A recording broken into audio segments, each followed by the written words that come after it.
Մեկ ու վերջ։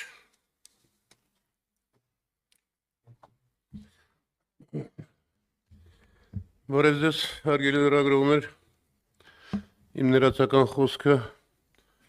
հետո կտեսնենք։ Գլխավոր պրոբլեմը Նիկոլն է։ Ցանկացած զիջման գնով իշխանության մնալու նրա գենետիկ հիվանդությունը։ Տեսեք ոնց է Ադրբեջանին Թուրքիային աղաչում, ամեն ինչ կտամ, միայն թղթի մի կտորով օգնեք խաբեմ ժողովրդին։ Ժամանակին ասում էր պատրաստ եմ տղայիս ուղարկել Բաքու գերիների դիմաց։ Ասել եմ իրան, քեզ առաջարկիր, Արցախի ռազմաքաղաքական ղեկավարության մյուսների դիմաց,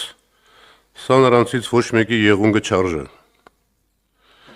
Ես հակված եմ առաջ նայել ու գլխավոր հարցը լուծել։ Անցյալում չմնալ, բայց անցյալը պիտի ճիշտ գնահատել առաջ գնալու համար։ Հիմա Նիկոլ ամենացածր վարկանիշն ունի։ Ժամանակին ինչքան սրան սիրում էր մեծամասնությունը, այդքան ու ավելի այժմ ատում է։ Բնականաբար քաղաքական հիմնական ուժերը դիրքավորվելու, իրենց կարողությունը մեծացնելու խնդիր են փորձում լուծել։ Եթե համախմբում հնարավոր չէ, տարանջատվելն ու մոտեցումները հստակեցնելը մյուս ճանապարհն է։ Հիմնական ուժեր ասելով, ես նկատի ունեմ երկրորդ նախագահ Հայաստան դաշինք, Հանրապետական կուսակցություն եւ Դաշնակցություն։ Ցավոք այս ընթացքում նոր հաշվառելի քաղաքական ուժերը այդպես էլ չեն առաջացել, թեև ինչ որ նշաններ, փորձեր կան։ Եվ այս առումով իմ նկարագրած համատեքստում նախագահ Քոչարյանի ասուլիսը կատալիզատոր դարձավ։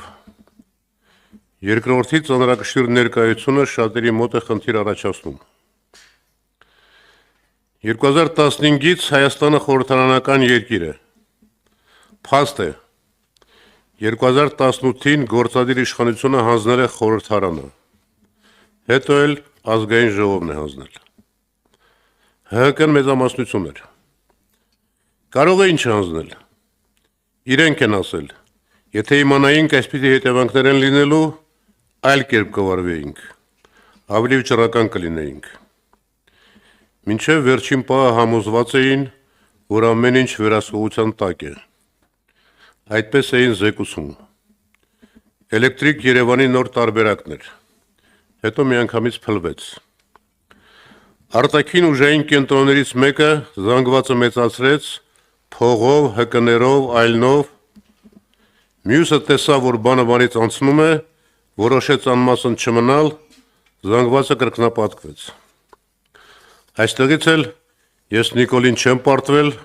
այլ շատ ավելի հզոր ուժերի հաստատումը։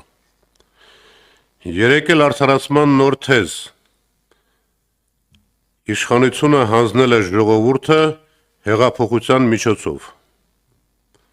Հեղափոխություն լինում է ոչ արդյունավետ կառավարման արդյունքում։ Ովքեր էին կառավարում։ Արդյոք հանրապետականը միատար էր այդ ժամանակ։ Հիշում եք 15 թվականի սահմանադրության նախագծի վերաբերյալ երկրորդ նախագահի զգուշացումը։ Այս նախագծում կա թաքնված մեծ ռիսկ։ Այնպիսի զգացողություն ունեմ, որ մի նոր ղեկավարող առաջնորդող ուժի ստեղծման փորձ է արվում։